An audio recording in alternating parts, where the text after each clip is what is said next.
Nanda Premananda Suki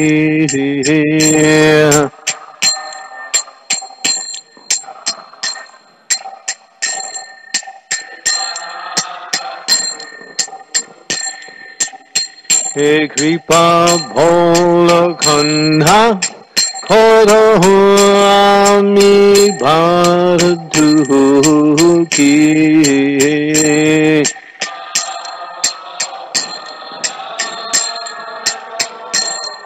Ami Bharatu Ki Hidhoya Kora Sita Pati Advaita Gosaya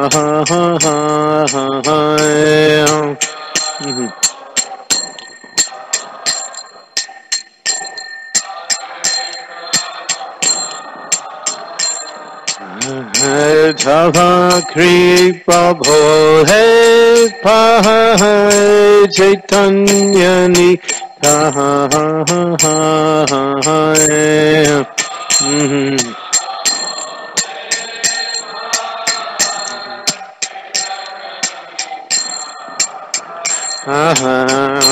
Pahai Swarupsanha Tanha Ruparaguna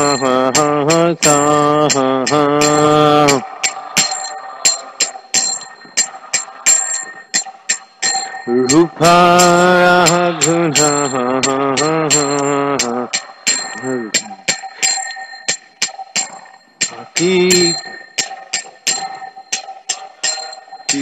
Pata Juga Shri Jiva Prabhu Lokanata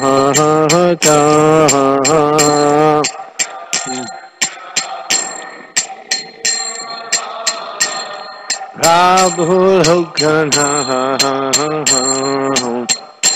Doya Kora Shriya Charya Prabhu Srinivasa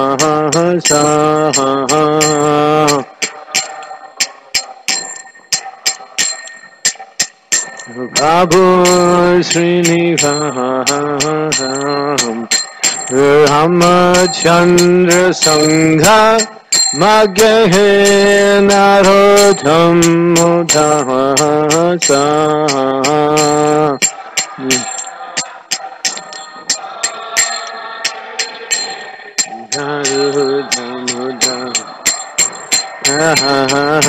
Patita Pavana Avi Dhoya Kora Mohe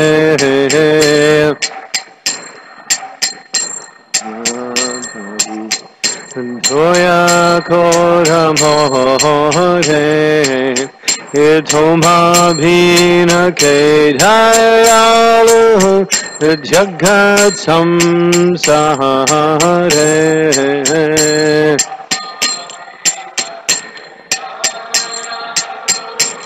Jagat Samsahare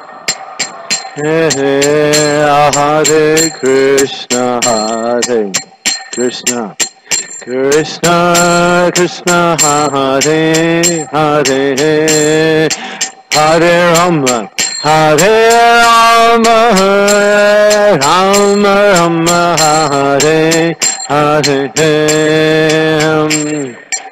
Everybody sing nice and loud. I can't hear you. Bolo, bolo. Come on. Hare Rama Hare Rama Rama Rama Hare Hare Hare Krishna Hare Krishna Krishna Krishna Hare Hare Hare Rama Hare Rama Rama Rama Hare Hare Krishna Krishna Krishna Hare Hare Hare Rama Hare Rama Rama Rama Jaya Panchatattva Panchatattva, Panchatattva Jaya, Panchatattva.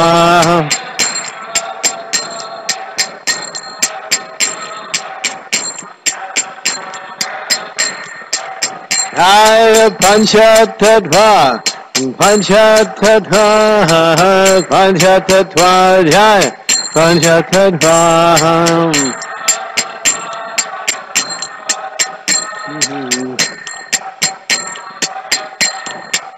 Jaya Gauranitai, Gauranitai, Gauranitai Jaya, Gauranitai,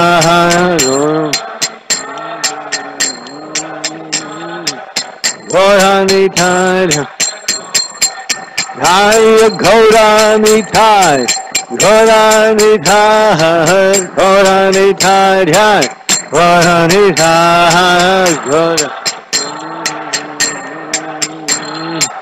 Garanitam Nitai Gaur Hari Bhar Hari Bhar Hari Bhar Gaur Hari Nitai Gaur Hari Bhar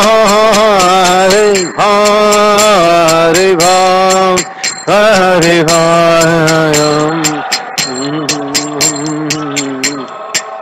Harivan Jaya Jaya Jaya Prabhupada Prabhupada Prabhupada Jaya Prabhupada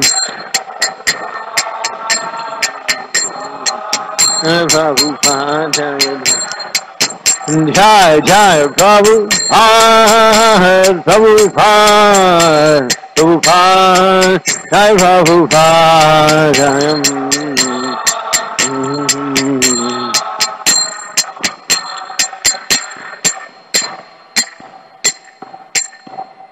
Shri Panchatattva ki jai, Shri Gaudanitai ki jai, Srila Prabhupada ki jai. Jai Om Vishnupad Paramahans Parivachaka Charja Stottara Satra Shri Sriman His Divine Grace A.C. Bhaktivedanta Swami Srila Prabhupada ki. Gaur Premanande. Glories to the assembled devotees, all glories to the assembled devotees, all glories to Shri Guru and Shri Gauranga. Srila Prabhupada ki jai. Hare Krishna Mahamantra ki jai. Everyone should learn this song. This is actually fundamental. This is a particular bhajan that is... we are followers of Chaitanya Mahaprabhu. We don't know anything about Radha and Krishna. We think we do.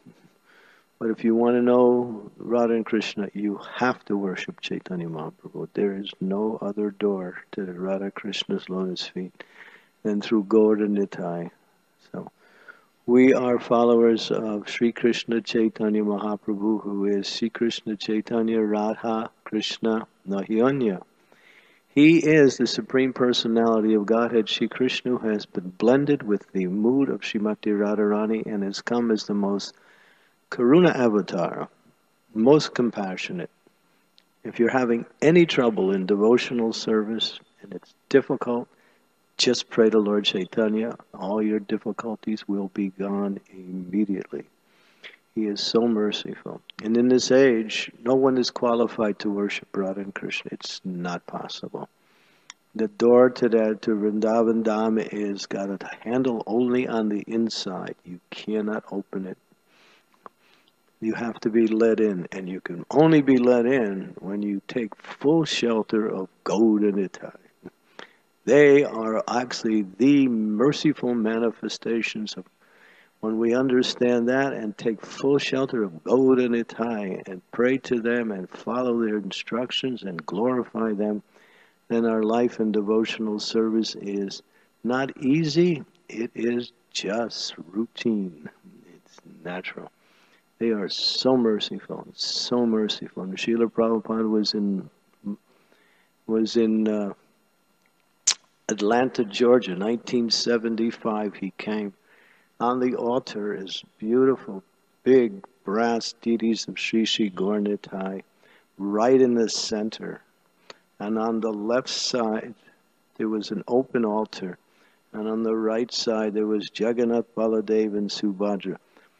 Now they have Radha and Krishna. Radha and Krishna is on the left. Gaur Nitai is still in the middle. And when Prabhupada came, he started to sing Parama Karuna Bahudui Jani Nitai Gaura Chanda Tabe Avatar Sarasiromani Kevalaya Nandakanda. So merciful, how merciful. And Prabhupada started to speak, and he's got a few words out, and that was it. He couldn't speak anymore. It was impossible for him to speak. He was so overwhelmed thinking about the mercy of Gaur Nitai, and all he kept saying is, they are so merciful. They are so merciful. They are so merciful. And tears started coming down Prabhupada's eyes. The whole temple was completely silent. Hundreds of devotees were there. It was a grand celebration to greet Prabhupada. And Prabhupada, it was like the world stopped. Nothing happened for that. It seemed like years, but it was only a few minutes. That's how long that silence seemed to last. Prabhupada was just thinking, how merciful, how merciful, how merciful are these two brothers. They are so kind, so kind, so kind. And he couldn't speak. He couldn't really express anything else. And then finally he said, have kirtan. That's all. There was no class. Couldn't even talk. So we get a little indication of how merciful, when the pure devotee explains it in his own realization, how merciful Gaur Nitai is. They are so kind, so merciful. Jagai and Madai, what were their qualifications? Only disqualifications. Right? That's all they were rogues, thieves. They committed practically every crime.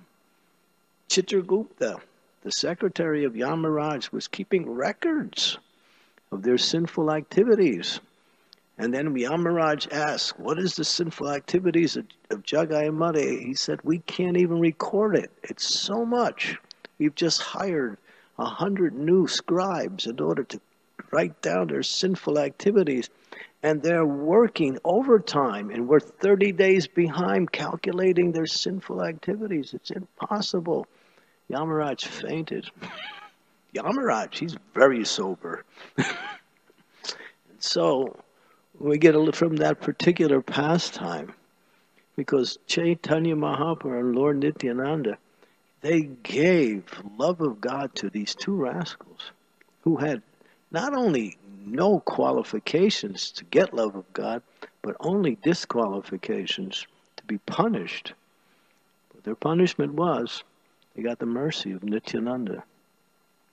Chaitanya Mahaprabhu is merciful, but Nityananda, whoa, you can't understand his mercy. It's not possible. But Nityananda's mercy is Chaitanya Mahaprabhu's mercy. He carries it. And he carries it and adds his own mercy to it. It's combined. You pray to Lord Nityananda, and he is the original guru. He is the original spirit to execute devotional service. Nobody. And when Prabhupada was asked, Prabhupada, we can see that we don't have any qualifications for this process. How is it? We've came to you and we're executing devotional service. Prabhupada said, I created your qualifications. In other words, I gave them to you. So you can somehow or other execute this devotional service. But where is that coming from? It's an ocean of unlimited compassion coming from Sri Sri Gaura Nitai. And they are the gateways to the higher realms of Krishna consciousness, which is love of God in Sri Vrindavan Dham. You can't approach Radha and Krishna unless you get the full mercy of Gaura Nitai. Therefore, devotees are always praying for Sri Sri Gaura Nitai's mercy. And what is their mercy? Harinam Sankirtan. By chanting the holy names and dancing in ecstasy and serving in the mood of attracting others to chant and dance, then Their mercy flows like an unlimited raging river. It's impossible to stop that river. Even if you try to, it is so much. Prabhupada said, Gaur Nitai is so merciful. He gave an example. He said, I come up to you and I say, here's $5. You say, no, I don't want it. You keep it. Thank you very much. You're very kind, but no. You take it. No. And so I grab your pocket, stick it in your pocket and close it. You can't get it. Yeah. Prabhupada said, all these Indians, well, he didn't say this, but I'm saying it. All these Indians, they come from India and they're looking for money. But what do they get? They get the honey instead, Gaur Nitai. Lord, we got out of India. We're running away from Krishna, and Krishna's here now. What happened? He's surrounding us, but now he's come in a different form. He doesn't look like Krishna, but he is Krishna. In fact, he is more merciful than Krishna. He carries that full mercy. And Gaur Nitai is so determined to do one thing. They want everyone to become Krishna conscious. Even if you don't want it. That's how merciful they are. I can't explain their mercy. I'm just making a few statements that somehow or other I'm thinking of. But their mercy is impossible to understand. So, therefore, we take full shelter of Gaur Nitai and pray for their mercy. And by their mercy, Radha and Krishna become a feature of our worship. Only by their mercy. There's no other doorway. Okay, so that's not the class today. But I was thinking, how merciful they were.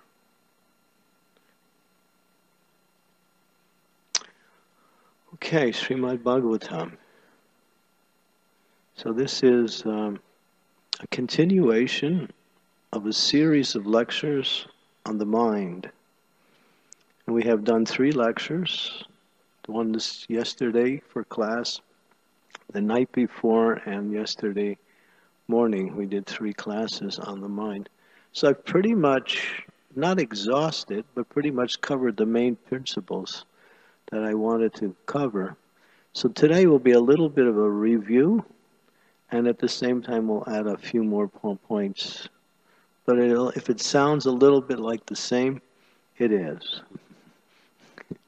So, and therefore, in Krishna consciousness, in order to really get the benefit of this philosophy, you got to keep hearing it over and over and over again. Prabhupada said, I put everything, but in a different way. That's all. He said that. Everything's in the first canto, he said. Even there's a whole narration of Krishna's pastimes in the first canto also, which is a prelude to the 10th canto. Okay, so we can, I'm going to ask you some questions now. Don't go to sleep. Because I might call on you also. Is that okay? You give me that liberty? Do I have that permission? I can call on you? No? No? Who says no? Temple President, you please back me up here. Okay. All right, so we'll chant this verse. This verse is there's a series of verses from the 11th canto, and these verses are spoken by Krishna. So you're chanting these verses, you're actually chanting the words of Lord Shri Krishna. These are very powerful verses. Okay, this is chapter 20, 11th canto, verse number 21. Om Namo Bhagavate Vasudevaya.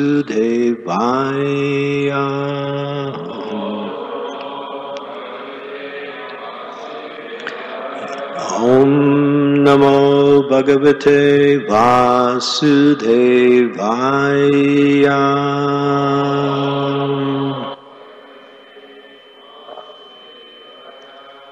Can't hear you. Om Namo Bhagavate Vasudevaya.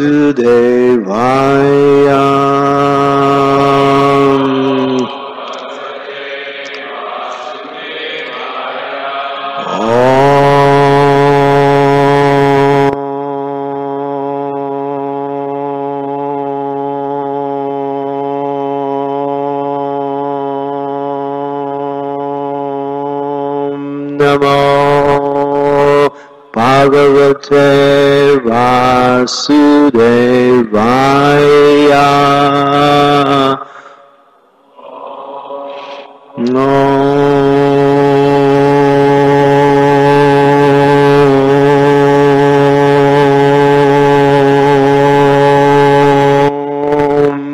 Namo Bhagavate Vasudevaya. That means I worship the Supreme Personality of Godhead, Lord Vasudeva, who is situated everywhere. That is the actual meaning of that chant. And Om, A-U-M. A is Krishna, U is Radharani, M is all living entities. It is the bij, or the seed, of all mantras in the Vedic literatures. And Krishna and Om are non-different. So we're not getting into some impersonalism here. This is actually, when we chant Om, you're actually chanting the name of the Supreme Personality of Godhead. The only difference between Krishna and Om is that Krishna indicates the personality, where Om doesn't indicate the personality, but it is the personality. There's no difference in that sense. Okay. Eshavai paramam yogo manasat sagraha smritaha Hridaya Dhyatva Anvichchan Damaye Varvato Muhu Ese Paramo Yogo Hridaya Dhyatva Anvichchan Damyasve Varvato Muhu Esavai Paramo Yogo Manasa Sangraha Smitaha Hridaya Gyatva Anvichchan Damaye Varvato Muhu.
Ladies?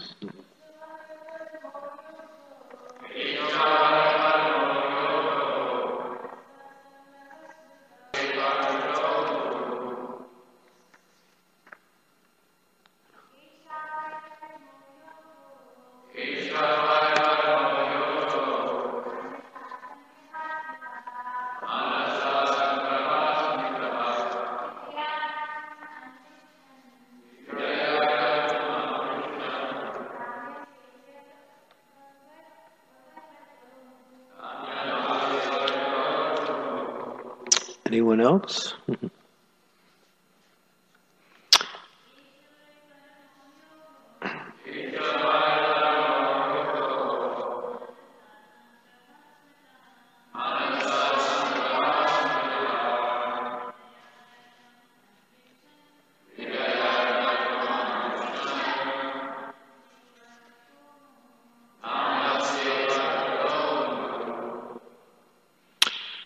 Asia.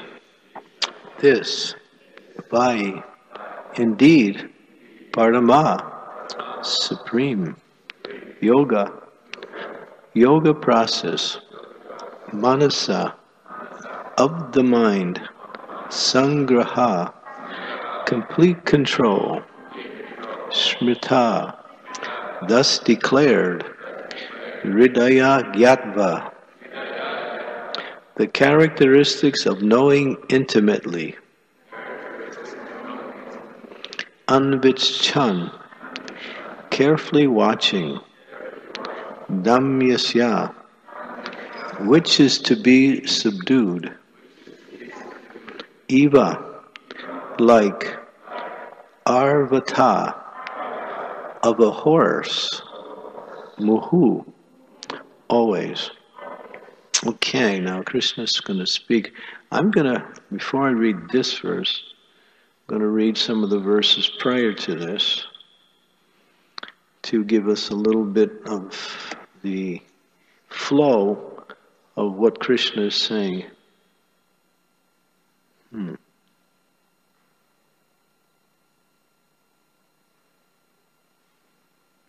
Without attachment, a bird gives up the tree in which his nest was constructed when that tree is cut down by cruel men who are like death personified, and thus the bird achieves happiness in another place.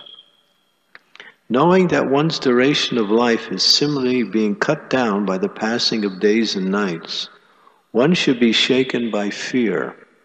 In this way, giving up all material attachments and desires, one understands the Supreme Lord and achieves peace. The human body, which can award all benefits in life, is automatically attained by the laws of nature, although it is a very rare achievement. This human body can be compared to a perfectly constructed boat, having the spiritual master as the captain, and the instructions of the personality of Godhead as the favorable winds impelling it on its course. Considering all these advantages, a human being's soul. A transcendentalist, having been disgusted and hopeless in endeavors for material happiness, completely controls the senses and develops detachment. By spiritual practice, he should fix the mind on the spiritual platform without deviation. Whenever the mind being concentrated on the spiritual platform is suddenly deviated from its spiritual position, one should carefully bring it under the control of the self by following the prescribed means. Now Krishna is going to tell you, you're working in devotional service, your mind is getting absorbed. Now the mind gets deviated. Now Krishna explains what to do.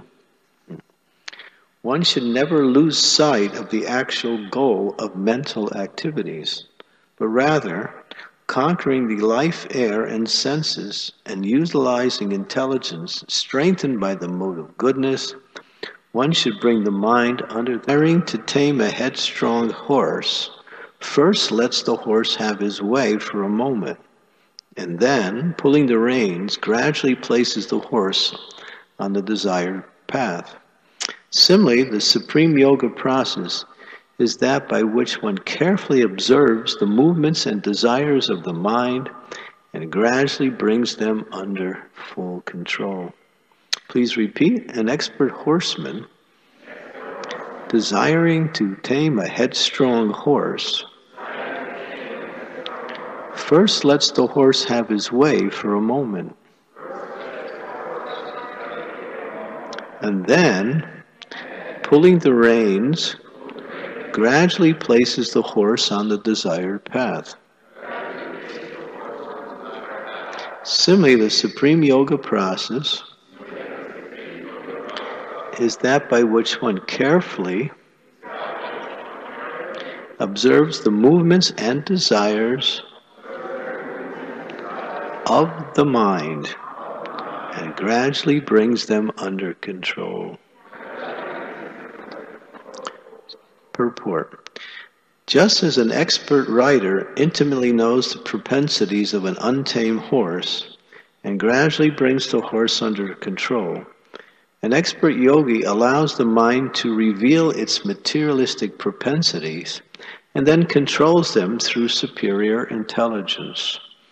Alerted transcendentalists withholds and supplies sense objects so that the mind and senses remain fully controlled. Just as a horseman sometimes pulls sharply on the reins and sometimes allows the horse to run freely. The rider never forgets his actual goal of destination and eventually places the horse on the right path. Similarly, a learned transcendentalist, even though sometimes allowing the senses to act, never forgets the goal of self-realization, nor does he allow the senses to engage in sinful activity. Excess austerity or restriction may result in great mental disturbance, just as pulling excessively on the reins of a horse may cause the horse to rear up against the rider. The path of self-realization depends upon clear intelligence, and the easiest way to acquire such expertise is to surrender to Sri Krishna. The Lord says in Bhagavad Gita, Tesham satata yuktanham bhajitam pritipurvakam dadhami buddhi yogam tam. Sincerely engaged in loving service to the Lord, without personal envy or personal motivation, the Lord will reveal from within the heart the methodology.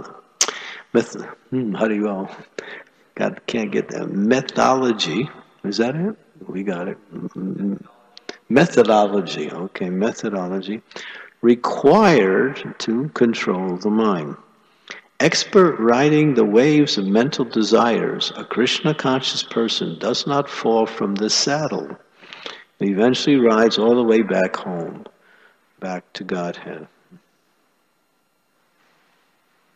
Om agyantimirandasya gnanajana salakaya chaksu unmilitam yena tasmai shri gurave namaha Sri Chaitanya manobhistam staptitam yena bhutale Swayam Rupa Kadammayam Dadati Swam Padantikam. Shri Krishna, Chaitanya Prabhu Nityananda, Shri Advaita Gadadhara Sivasudi Gaur Bhaktivinoda, Hare Krishna, Krishna Krishna, Hare Hare, Hare Ram, Hare Ram, Ram Ram, Hare Hare. Interesting little analogy Krishna uses. Krishna is speaking this. How, in order to control the mind, he gives us a little restriction. Don't try to forcibly control the mind. He says, watch the mind. Watch where it goes. You watch the mind, the intelligence. Watch where it goes. Keep your eye on it. And then gradually move it this way and that way until you can get it onto the path of self-realization. He says if you pull too hard on the reins, the mind will jump or buck. Excess austerity or too much sense gratification, both is detrimental to mind control. When there's excess austerity, the heart becomes hard and the mind becomes what we say disturbed. And we see sometimes yogis perform tremendous austerities in order to gain something material. Vishwamitra Muni, look what happened. He's a prime example. He came in contact with Vashishta Muni. And Vashishta Muni was a great Brahmin. And Vishwamitra Muni was a powerful Kshatriya. Vishwamitra Muni came with his armies to the place where Vashishta Muni was. Vashishta Muni, being a Brahmin, he welcomed the Kshatriya and provided everything they needed because he had a cow called a Kamandenu cow. This cow simply could provide anything upon desire. We hear in the spiritual world, you want from those trees. He says, in this world, if you have an orange tree, you can get oranges. If you have a banana tree, you can get bananas. So the tree will give you according to what it has. But in the spiritual world, there are trees that simply by desire you get whatever you want. It's not limited, it's unlimited. So Vashishta had this cow. All he had to do was command the cow, and the cow would give whatever was needed. So when Vishwamitra Muni came, he had a huge army. Vashishta wanted to welcome Vishwamitra Muni, and so he welcomed him very nicely, and he provided enough prasadam for all the armies, places to stay, all the comforts they needed, and it was a grand welcome, simply by this one cow that he had, which he used for all his worship. When Vishwamitra Muni saw this, he became a little envious. And he said, I'm the king, I should have that cow. When the cow heard that, the cow got frightened and looked at Vashishta Muni. Please don't give me away. Then Vashishta Muni, of course, never had any intentions to give it away. So he said, I'm sorry, but this cow is for my worship. I get everything I need for my worship from this cow. This is my whole life. But Vishwamitra Muni was not going to accept that explanation. So he tried to forcibly take away the cow. And then when the cow was being drug away, with tears in his eyes, he looked at Vashishta Muni, and Vashishta Muni commanded him, create an army. So out of the cow, a huge army came and destroyed Vishwamitra Muni's army. The whole army was destroyed, simply by the power of this cow. That's Brahma Tejas. He had such power. Now, when Vishwamitra Muni saw that his whole army was destroyed, simply by this, what we call the power of the Brahmanas, he was thinking, I'm a Kshatriya, but Brahma Tejas is higher than Kshatriya Tejas. I want to be a Brahmin. I want to be a Brahmin. So he gave up his position as the king and started to perform great austerities in order to become powerful as a Brahmin. So he started a whole process of meditation. And his meditation was so strong. In the wintertime, he would immerse himself in ice-cold water up to his neck and meditate. And then in the summertime, he would sit in the middle, and around him were 7 fires blazing with the hot sun overhead, and he would meditate. Now, he was performing tremendous austerities. Indra said, I got to do something. This guy's going to try to get my kingdom, and I can't allow that.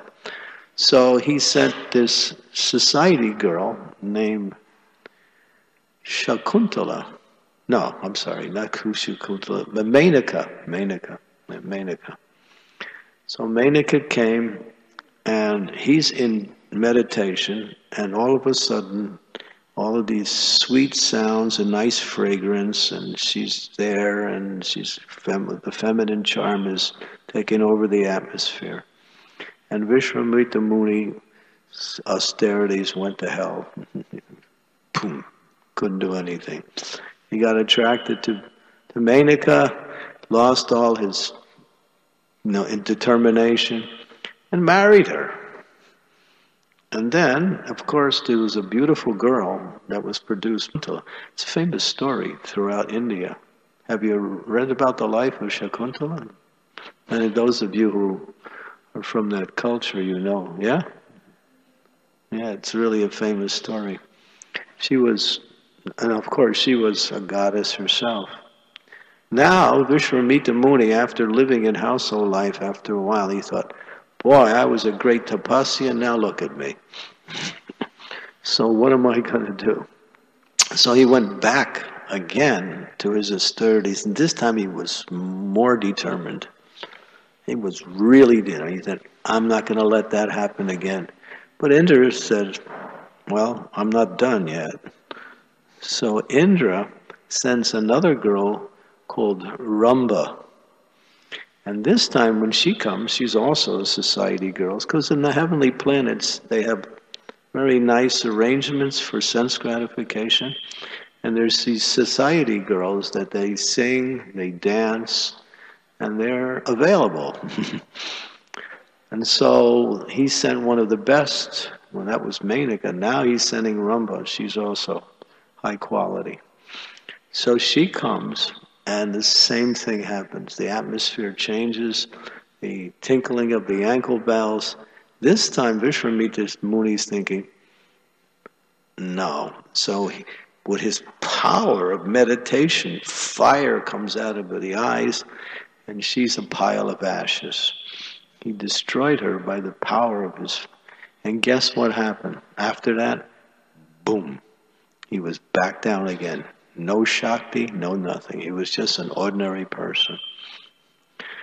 So Prabhupada tells this story, how severe austerities, trying to control the mind and directing the mind in a way to get power, is not a stable situation. Material energy is more powerful than that. Only when the mind is engaged in devotional service can the mind not be deviated. And only when the mind is purified from all material attachments cannot the mind be deviated. Here it mentions that even the spiritualist who is fixed in devotional service, sometimes the mind may go, right? It's even you see great souls who climb very high on the spiritual platform. Somehow, a little deviation, a little inattention. Look what happened to Ajamil. Ajamil, he was a Brahmana. He never knew any kind of sense gratification. He was a young man. He grew up so nicely, worshipped. His father was greatly proud of his son because he was such a wonderful Vaishnava devotee. But one day, he wasn't actually a Vaishnava, but he was a perfect Brahmana. He had followed Brahmana rules, principles. Now he's walking. He's out there collecting some fruits and roots for worship, and he sees this prostitute and a very low-class man embracing in public. Prabhupada said that never happened in Vedic society. He says now everything is changing. That you would never see that in public. You know, I travel in airports and I have to kind of like, you know.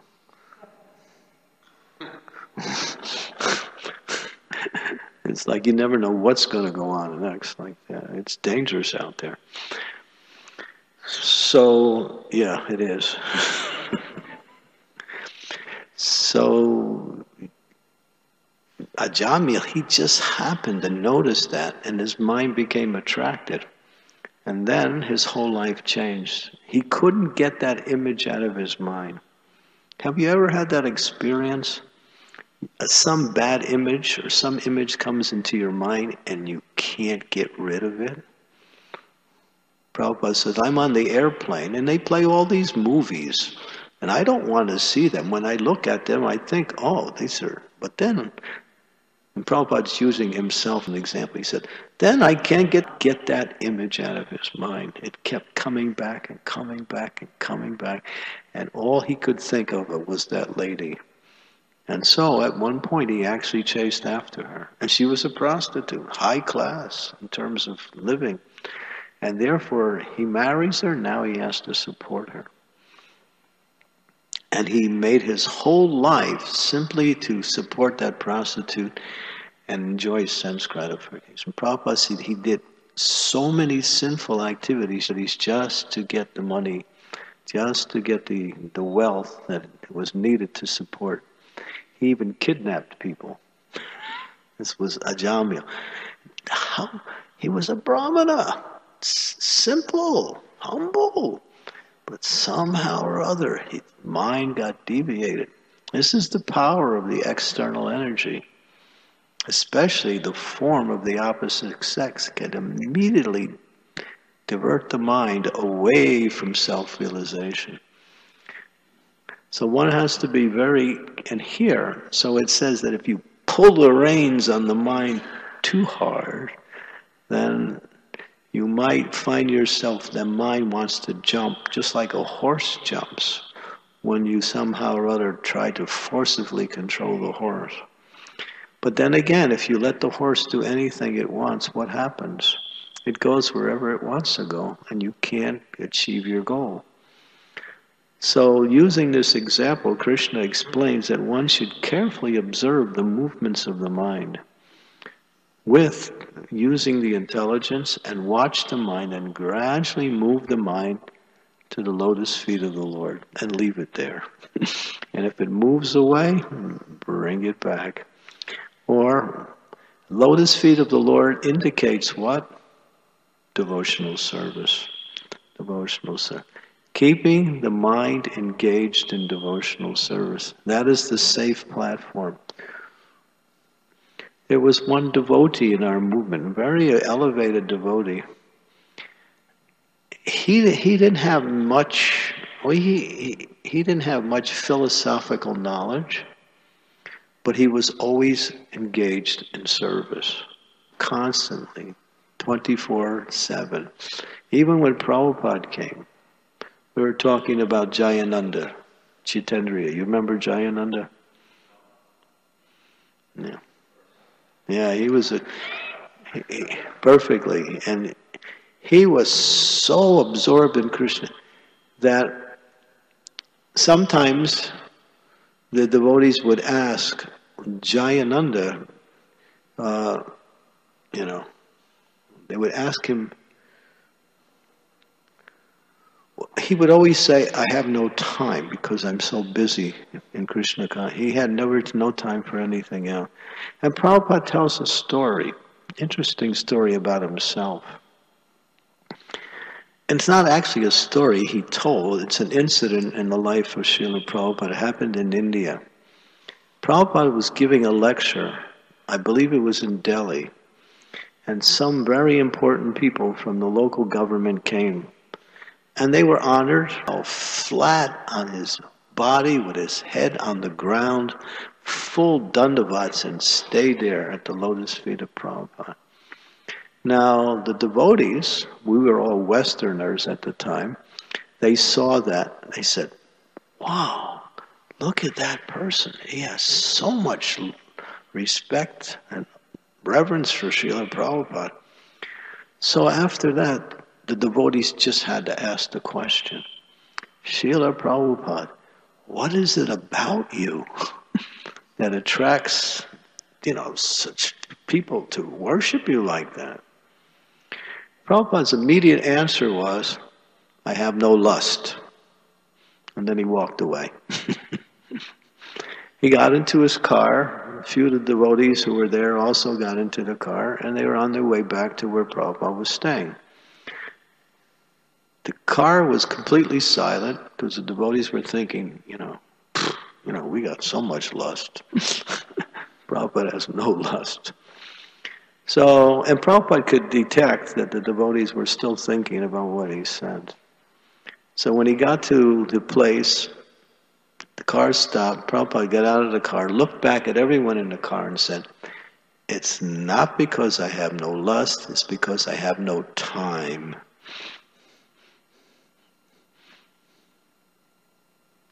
Did you get it? I hope so. It means if you give Maya time, she's got you. That's why the idea is to keep the mind always engaged in devotional service. And even if Maya comes along,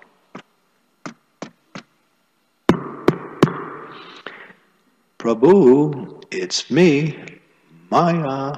Oh, Maya, really? Thank you for coming. But actually, I'm busy right now. Can you come back tomorrow? Okay. Until Maya goes away. And then, remember, it's me, Maya. It's tomorrow. I came. I said, yes, come back tomorrow. Tomorrow never comes.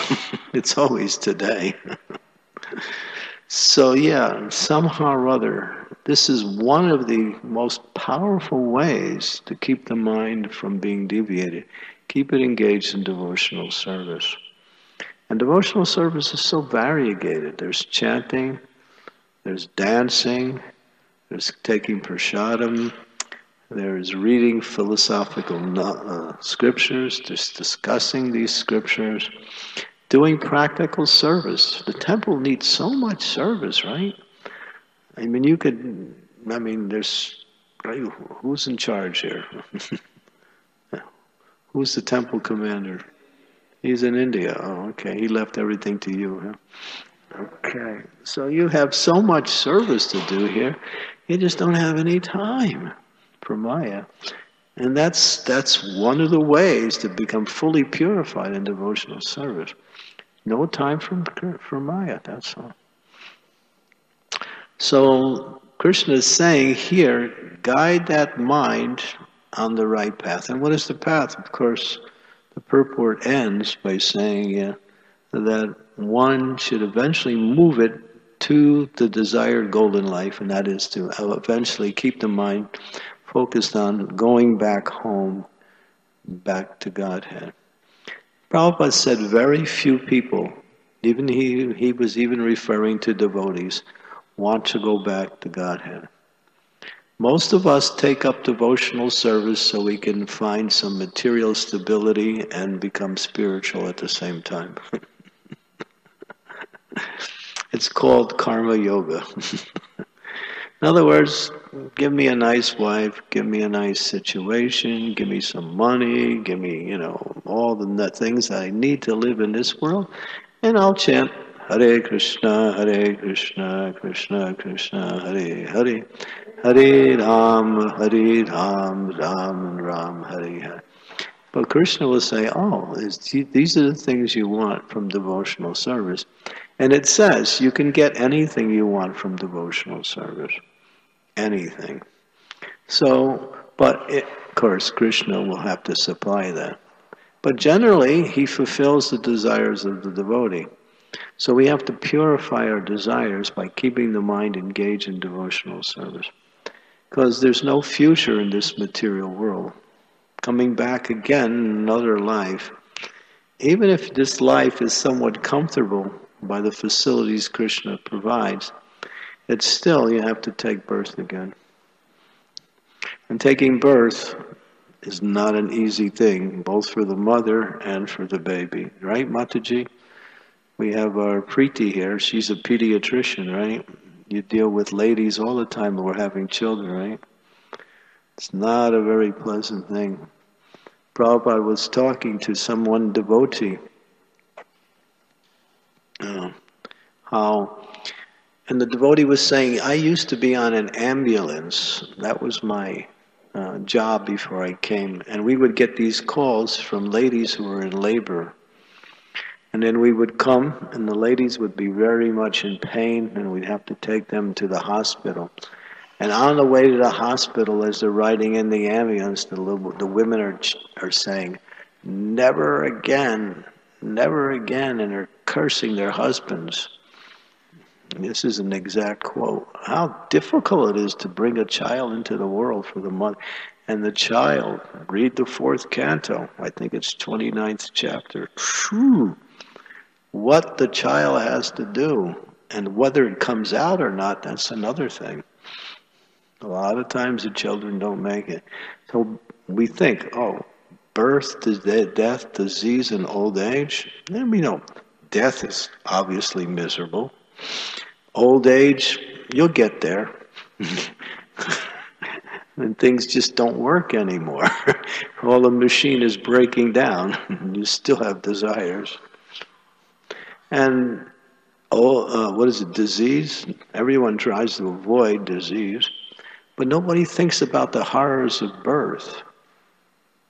No, but if you read the fourth canto, you get a clear understanding of what the child goes through for those 9 months. It's very difficult both for the mother and for the child.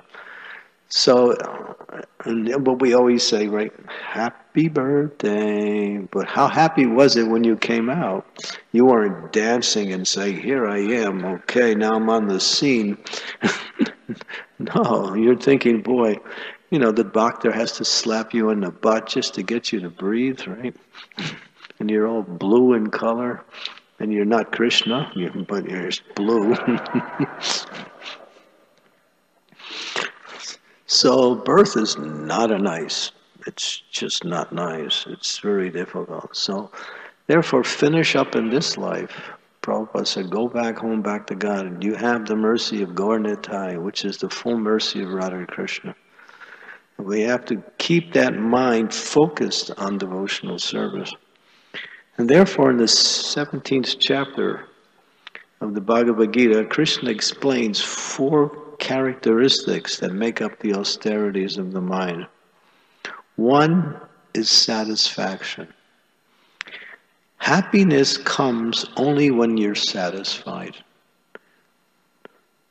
Sometimes people think they try for happiness, try for satisfaction. That's higher.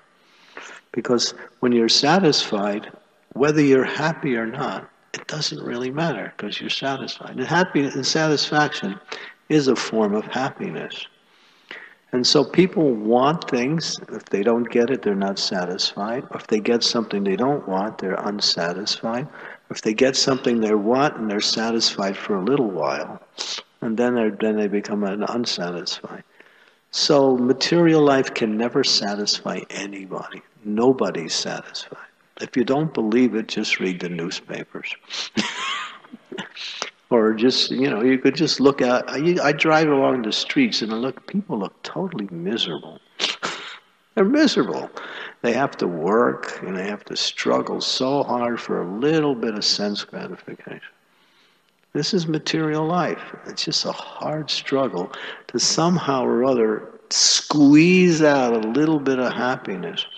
Prabhupada said a man works so hard, he buys a big house, and the dog stays in the house all day, and he goes to work. Dog lives nicer than he does, right? And the dog did nothing, right? So it's better to be a dog. Because the guy is working like a dog to serve his dog who has the house, This is not an exaggeration. This is material life. Oh, I have a wonderful house. Yeah, I never see it, but because I'm always busy working. And when I get there, I have to go to sleep anyway. This is material consciousness. You'll always be satisfied Krishna because we are part of Krishna. We're non-different in what we say quality for Krishna. We're not Krishna, but we have the same quality as Krishna. We are intimately connected with Krishna in loving devotional service. So when we satisfy Krishna, automatically we become satisfied. But there's another thing. You can just say, I'm satisfied. Can you do that? Just say, I'm satisfied. And you're satisfied, right? It's that easy. Yeah? No? Any questions about that? You can just say, I'm satisfied. I'm a devotee. I got prasadam. I got association. I'm in a very nice temple. I'm satisfied. Look at all I got. I don't even realize how much I have. I'm happy. I'm satisfied. Now all I have to do is just keep going and make Krishna satisfied more and more. And then I'll become even more satisfied and happy. So we don't take time to see what we have. We're always thinking of what we're going to get, right? That's the problem. I'm always thinking, what am I going to get? Look about what you got. You're fortunate, right? Some people are not so fortunate. A lot of people are not so fortunate. Most people are not so fortunate. So keep that mind in devotional service, because the mind will disrail you. It'll always look for a chance to jump ship. And always look to go to somewhere else to find some kind of satisfaction or some sense enjoyment. So therefore one has to watch the mind as a mother watches a 2-year-old child. Otherwise the 2-year-old child will wreck the house or hurt himself or do something. The child is never able to do anything independent. It's always cared for and watched by the mother. In the same way, we have to watch that mind and make sure the mind is moving in devotional service. So one of the austerities of the mind is gravity. What is gravity? To think about philosophical principles, to think about Krishna, to think about devotional service, to meditate on the whole process of devotional service. Gravity is the highest form of austerity, and it's the most powerful one. One who is grave means that one can never tell the mind of a grave person. Is always thinking about something that is relevant to his advancement. You see that even in material life. But in devotional service, that gravity takes the form of thinking about Krishna. Simplicity is another.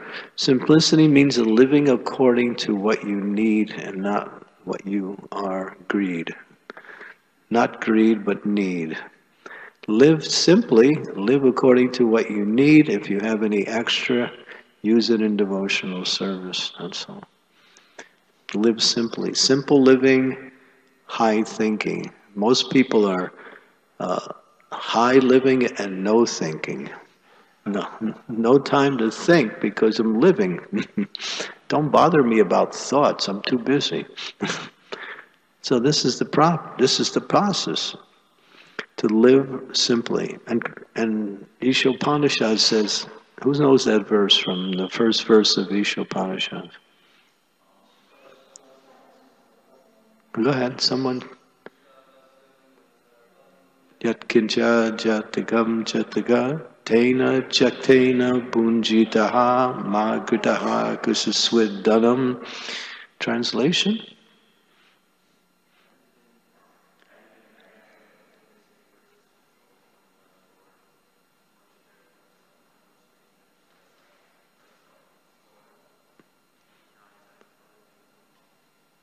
And knowing who they belong to, right? And so, in other words, everything that is animate and inanimate is owned and controlled by the Lord, and Krishna allows you to live according to your needs. If you live beyond your needs, then you have to struggle unnecessary. And the next verse, who knows the translation of the next verse? Number 2.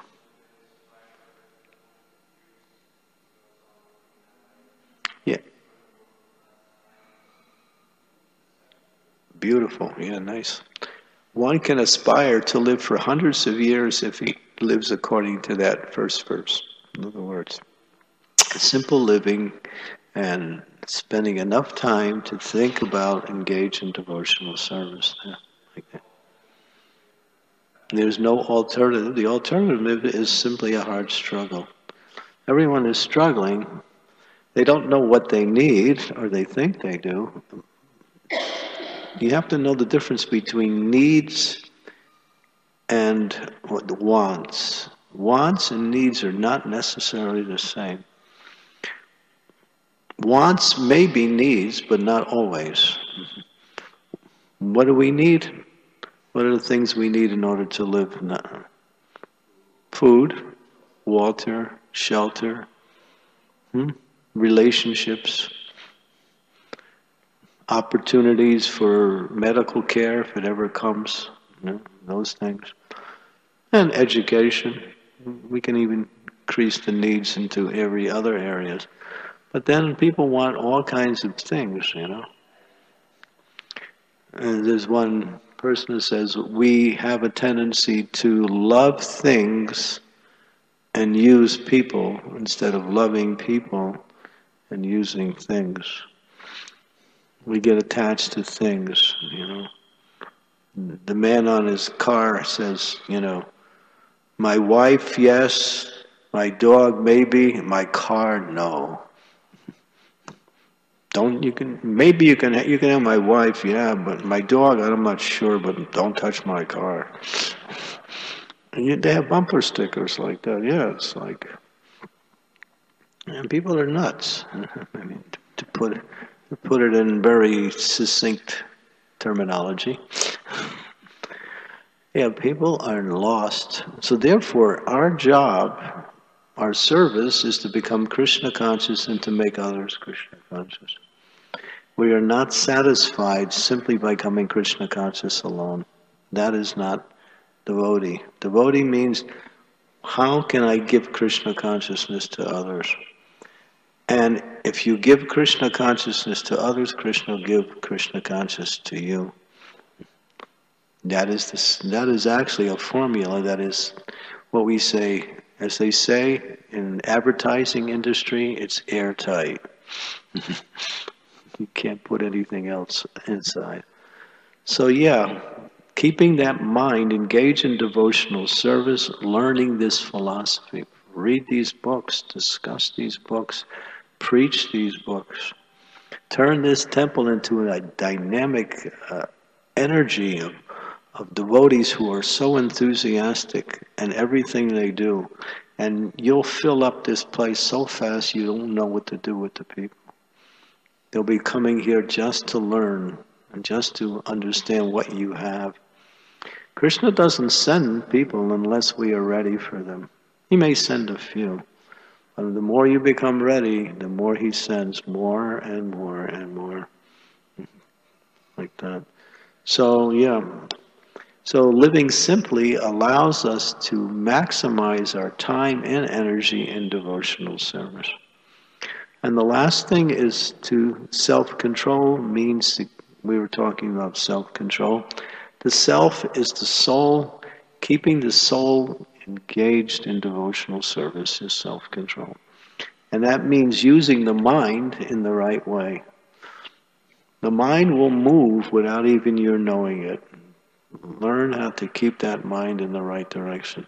What's the easiest way? Hare Krishna, Krishna Krishna, Hare Hare, Hare Ram, Ram. At any time, anywhere, any place, you can chant Hare Krishna. And then your mind is engaged in Krishna service. So practice always remembering Krishna as much as possible. Any questions or comments?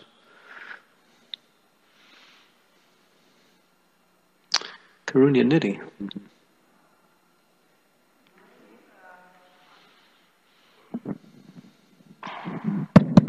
Maharaj, I could not catch. You said austerity, too much austerity, mind becomes what? And heart becomes what? I could not catch. The mind becomes disturbed by too much austerity.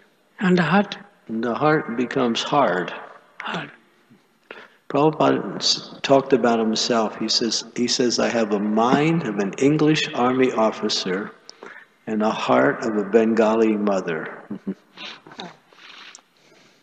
He said, we should be like that also. Strong mind, soft heart. Mind strong means moving it in the right direction. Not that you beat the mind. That's not going to make it strong. You direct the mind, that's all. Yeah. Prabhupada said devotees should be a lamb at home and a lion on the chase. That means when you're with the devotees, it's a loving mood. And when you're outside preaching, it's like no compromise. Like that. So these are things that Prabhupada has given us to help us understand some of the characteristics that make up a successful devotee. How we can behave in certain situations like that.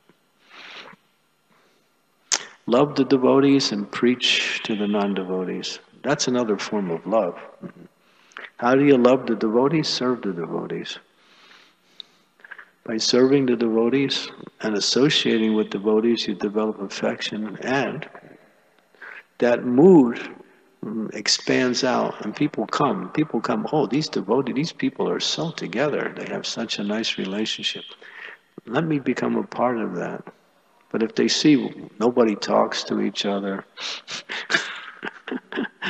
or nobody has time for each other, or everybody looks at each other like, what is, there was one devotee, a guest. He came to one temple, I think it was somewhere in America. It was America for sure. And he was coming, going, coming, going, coming, going, coming, going. And then the devotees has time, they said, you're coming and you're, taking part, but you're not becoming a devotee. You're really making any change, no commitment. He answered in a very frightening way. He said, I see how you treat each other and I see how you treat the guest. I'd rather become a guest. Whoa. Yeah. He said, I'd rather stay a guest. I get better treatment. So that's something we want to push back into history and move forward. The more we are together as a group, many people with the same objective, to serve Krishna and to serve each other and to assist each other in devotional service, becomes very powerful. Prabhupada talks about Aesop's fables, that famous story. If you take a bundle of sticks and you try to break it, you can't. But if you take each stick, and you can break each stick easily. We stay united in Krishna consciousness, we become so strong. And we give so much support to each other, even if you lack in certain areas, by that sadhu sangha, that association, then whatever you're lacking is automatically provided by that association. Association with devotees is the highest principle of spiritual success. Even more important than chanting Hare Krishna. Because when you're chanting Hare Krishna in the association of devotees, then that is actually perfection. And it's inspiration.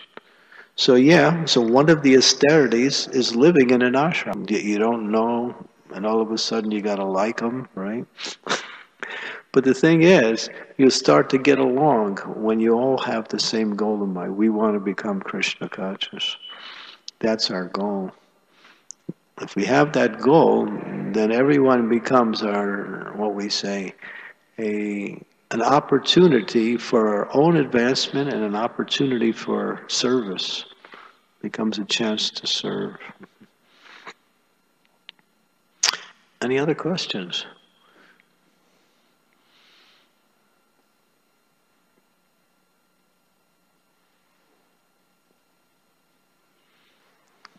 What is your name? Dr. Alex. Alex, Hare Krishna. Thank you, Maharaj. Hare Krishna. Just a question about Sadhu Sangha, devotee association. Are there proper ways or methods or techniques to get the most out of devotee association? Like how to actually... Yeah, just be in the mood of service all the time. If you're always in the mood of service, and that mood takes on different avenues. So if you're with devotees, talk about Krishna. Or talk about something related to devotional service. That's serving the devotees. If you see an opportunity where someone needs something and you could provide it, that's opportunities for service. That's association. And friendly behavior between devotees is just like on the outside, we develop friends and we talk about different things. So we develop friendship inside of the ashram and also talk about Krishna, or talk about devotional service, or talk about the struggles we're going through as devotees. And you find that the struggles are somewhat similar, like that. So these are some, this has to be practiced to develop this mood, because we're all individuals and we all have our own personalities, and that should never be something we sacrifice. We keep that individuality and personality, but we work for the benefit of the whole. When the whole benefits, the individual benefits too. If everyone is trying to benefit themselves, then nobody benefits. If anyone's trying to benefit everyone else, everyone benefits. Satchidananda Maharaj tells an amazing story in this regard. He says, it's a beautiful story. He says one man, he goes to heaven, and he's with St. Peter in heaven, and he asks St. Peter, what is the difference between heaven and hell? So St. Peter says, all right, come on, we'll go to hell.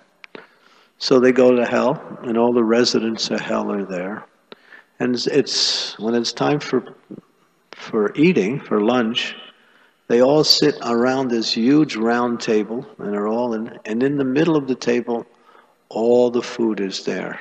Nothing is in front of anyone, it's all in the middle. And they're all sitting on this round table, and they all have these long forks. So when the bell rings, they're all supposed to take the forks, and then they have to eat. But the forks are so long that when they go to take the food, they can't move the forks. They're banging into each other's fork, and the food is falling off, and nobody can eat. And so this is going on. Everybody's frustrated. So then Peter says, now you know what hell is like? He says, come to heaven now. All right, so he comes to heaven. He's up there. Same situation. Table. Everyone's sitting around the table. The food's in the middle of the table. And everyone has long forks. The bell rings, and everyone takes their fork and feeds the person next to them. He says, this is heaven. Is that okay? That's a very powerful message when you think about it. A very powerful message. Anything else?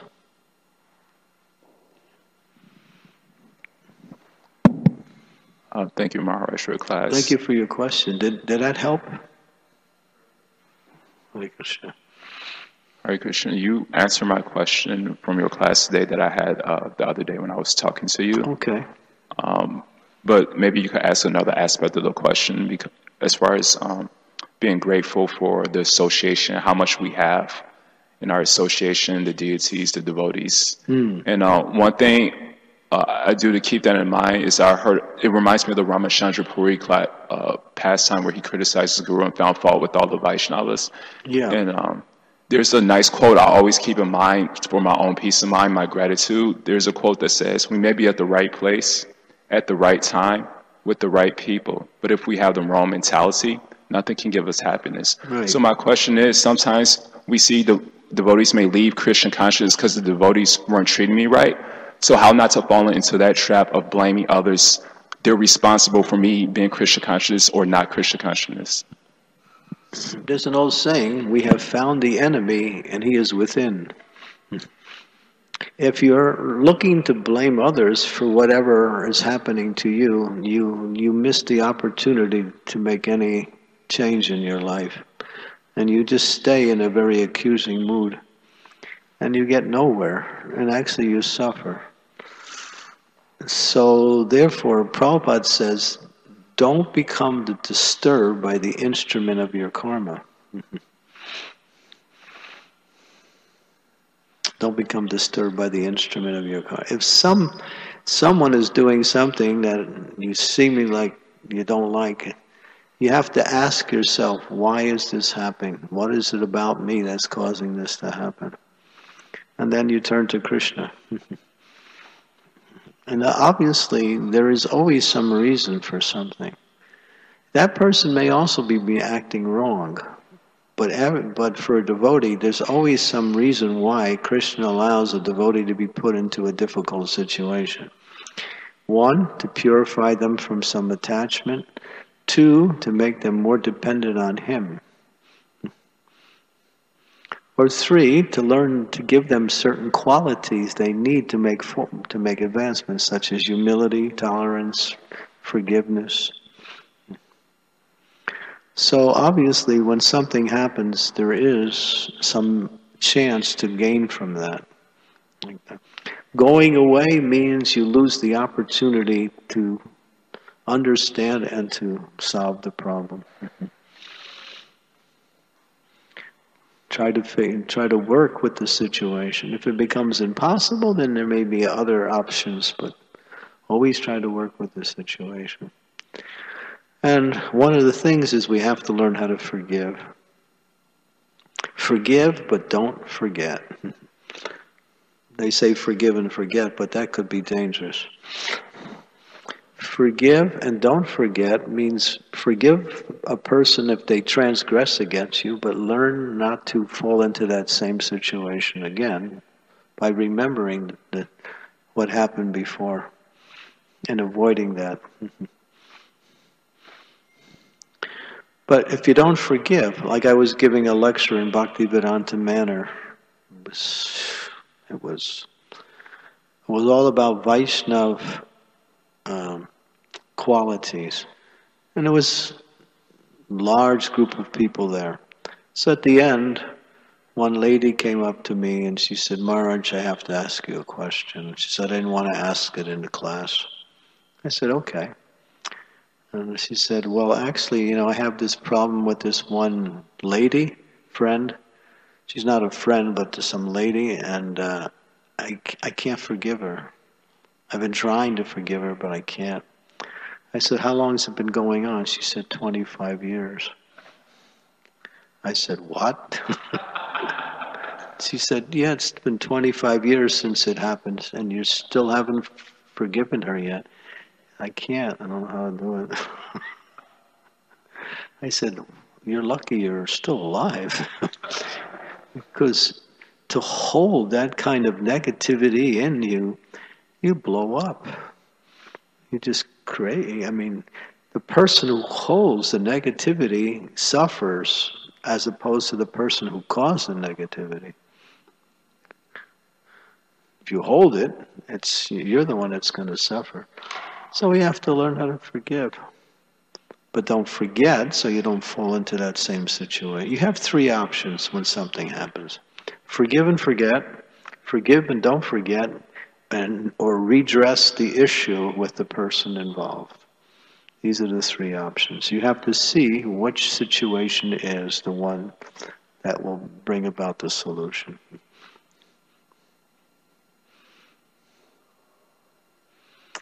Yeah. Otherwise, we're just struggle.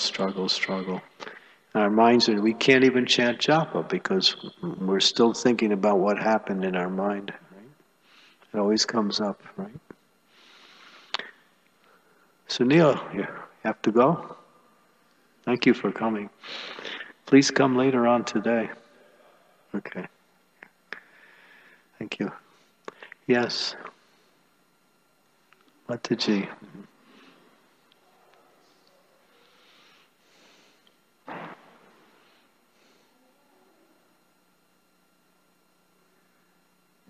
I wanted to hear more on when you said don't give up your individuality. So can you give some examples where what exactly giving up one's own individuality means? And when we are associating with devotees, we get influenced by them in such a way that we give up our individuality. Well, you can work with a situation and sometimes be influenced by what's happening, but you remain who you are. In other words, don't try to adopt another person's mentality in order to work in such a way. they say you can only be who you are because every other position is already taken. So each person is a pure soul. Each person has a loving relationship with God. Each person has their own personality spiritually.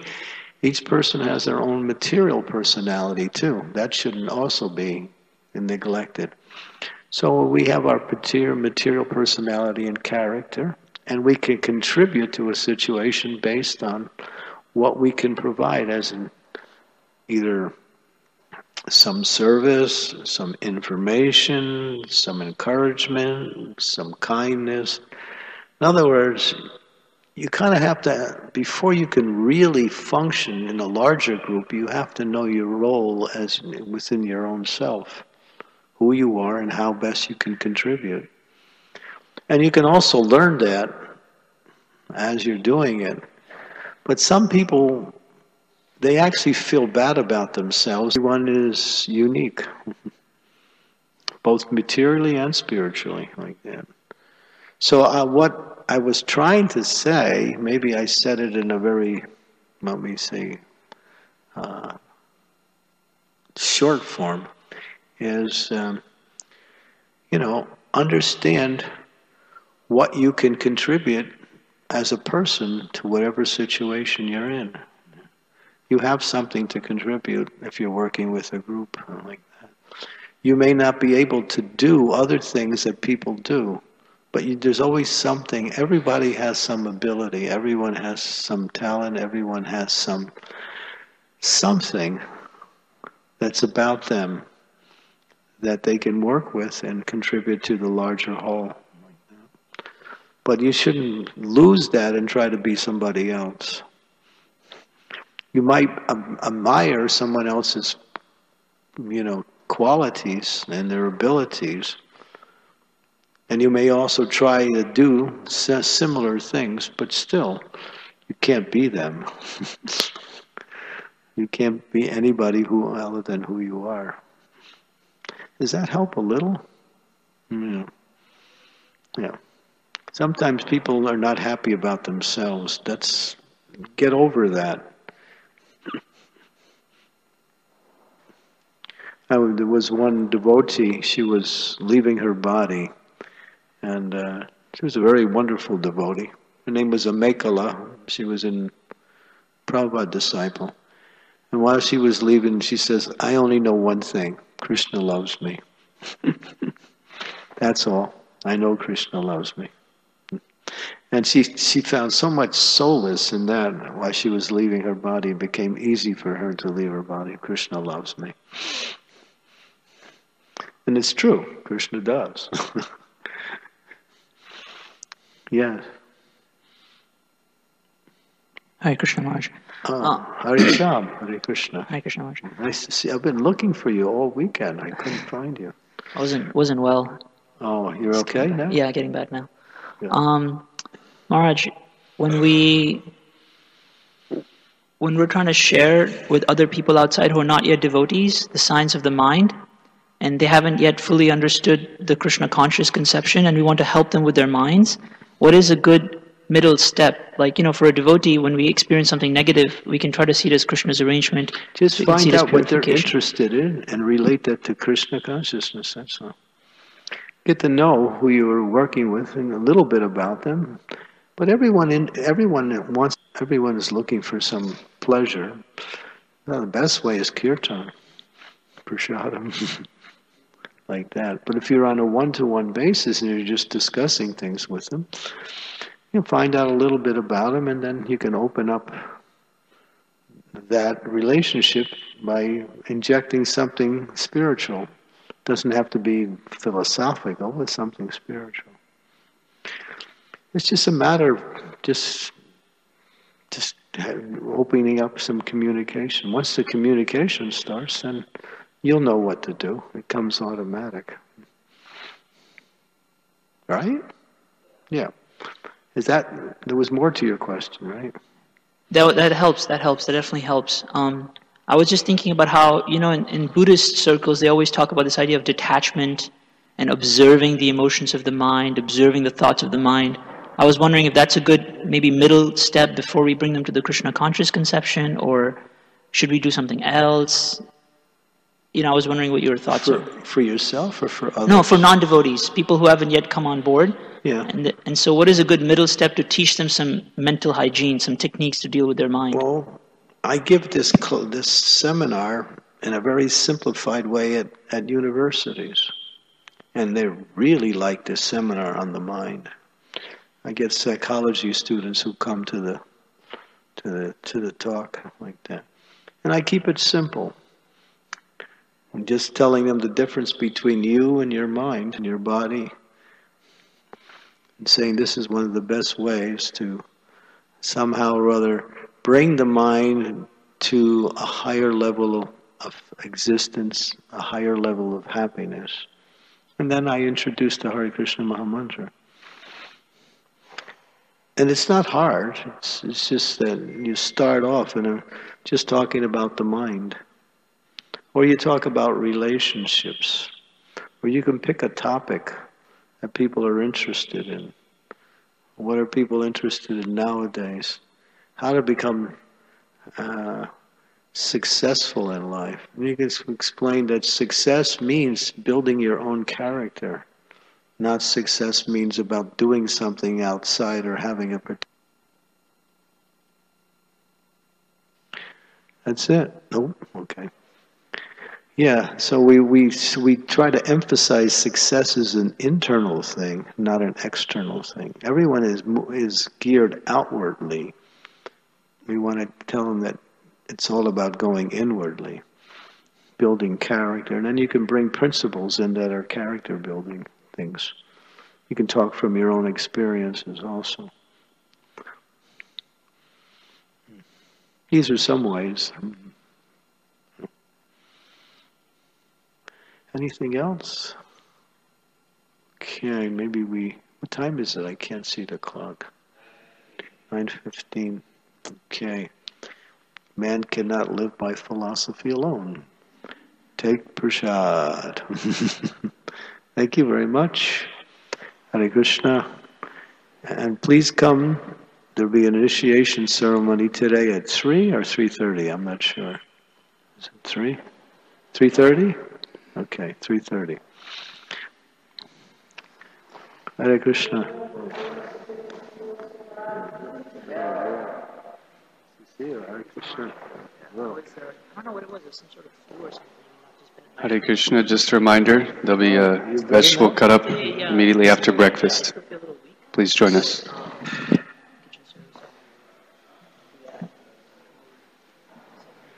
Yeah, I heard you were here, so I was thinking I'd get an opportunity to see you.